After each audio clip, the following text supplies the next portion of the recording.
Masih dalam Majelis Ilmu Damai Indonesiaku. Dari penjelasan Ustazah Nada pada segmen sebelumnya, kita jadi mengetahui pemirsa bahwa ternyata kenikmatan yang Allah berikan bisa membawa kita menjadi lalai maupun bisa jauh dari Allah.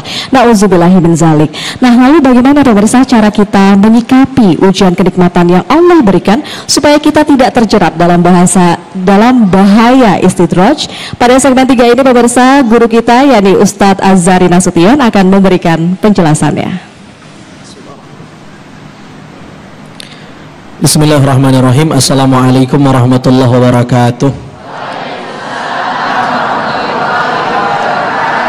Alhamdulillah alladzi waffaqa man arada min ibadihi littafaqquh fid din. Allahumma salli wa sallim wa barik ala sayyidina Muhammad wa ala ali sayyidina Muhammad. Allahumma faqihna fid din wa 'allimna at-ta'wil walhamdulillahi rabbil alamin. Habib Abdurrahman Al-Habsyi waffaqahullah bihusni taufiqih. Ada guru kita Ustazah Qatrun Nada, mudah-mudahan sehat walafiat, dilancarkan segala urusannya dan menjadikan syiar dakwahnya maslahat untuk semuanya, bil khusus di masyarakat sekitaran Pondok Pesantren As-Suryaniyah. Insya pemirsa Damai Indonesiaku, TV One yang dimuliakan Allah Subhanahu wa taala.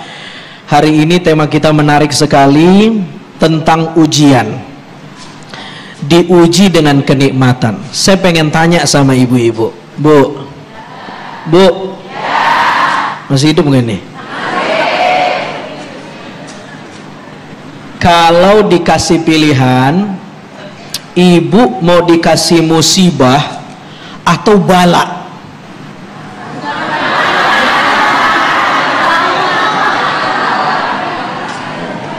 Musibah atau bala? Harus pilih salah satu. Ini babu ta'lim, bukan bab doa ini, bukan kita habis ini kena itu, bukan. Ini babnya belajar. Sekiranya dikasih pertanyaan, mau dapat musibah atau bala? Hah? Musibah. Baik. Tapi saya ganti pertanyaannya, mana yang lebih mencekam, musibah atau bala? Sudah salah kenceng lagi.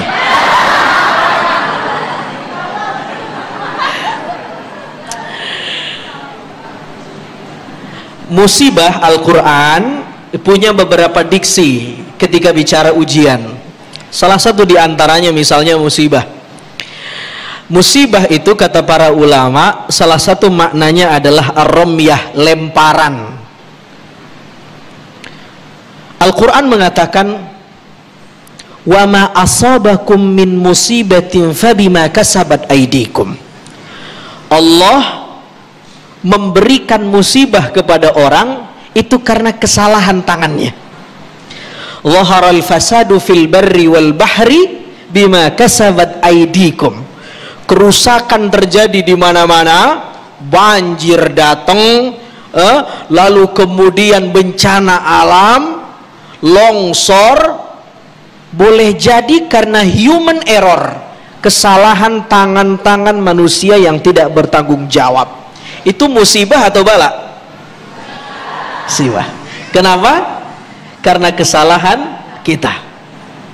Kalau musibah ini tidak diinsafi, dihukum tidak hanya di dunia tapi juga di akhirat, namanya uqubah. Apa namanya? Uqubah. Bala posisinya di mana kira-kira? Bala itu sesuatu yang niscaya pasti terjadi dalam kehidupan kita manusia, wabil khusus orang beriman. Dia adalah sunnah ilahiyah, sesuatu yang mesti terjadi. Jadi kalau saya tanya ibu-ibu tadi di awal, mana mau musibah apa bala? Bagaimana mungkin geleng? Dia sunnah ilahiyah, dia mesti terjadi. Begitu kan? Al-Quran yang bilang, alladzi khalaqal mauta wal hayata liyabluwakum. Jadi kehidupan ini diciptakan Allah, pun begitu dengan kematian, sebenarnya untuk lil ibtila, untuk menguji, memberi bala kepadamu. Begitu kata Al-Quran. Nah, setelah dapat penjelasan ini, bagaimana cara kita melihat bala? Lebih sejuk, lebih nerima, atau masih geleng-geleng? Masih nerima, bagus. Orang beriman mesti dapat bala. Bala itu sesuatu yang positif. Kalau musibah mesti negatif. Musibah karena kesalahan orangnya baru dia dapat. Kalau bala, salah tidak salah, ujiannya mesti datang. Kenapa orang dikasih bala? Ini supaya cara, tadi pertanyaannya, bagaimana cara kita menghadapi ujian? Kita harus ngerti dulu apa bala itu, gitu kan? Kita sudah jelaskan.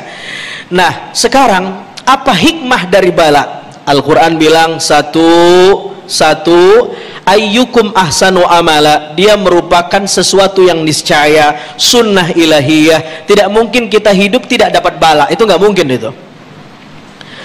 Hanya masalahnya kata-kata bala ketika diserap dalam bahasa Indonesia sudah terlanjur negatif konotasinya. Tolak bala kok ditolak, itu sesuatu yang niscaya. Tapi ya karena sudah terlanjur diserap jadi bahasa Indonesia, ya akhirnya kita melihat bala itu sesuatu yang menyeramkan ya. Bala itu satu, dia sunnah ilahiyah. Yang kedua, tamhisul qalbi, dia diturunkan Allah untuk membersihkan hati kita. Waliyumahhisa ma fi qulubikum, Allah membersihkan hati kamu dengan bala yang Allah turunkan padamu. Begitu kata Al-Quran. Lalu kemudian Al-Quran juga mengatakan apa fungsi bala? Tahsilu syukri wa daf'ul kufri. Nabi Sulaiman, Bu, itu dia punya kerajaan yang luar biasa, punya kekuasaan yang luar biasa, hebat, tidak ada yang menandingi kerajaannya, luar biasa.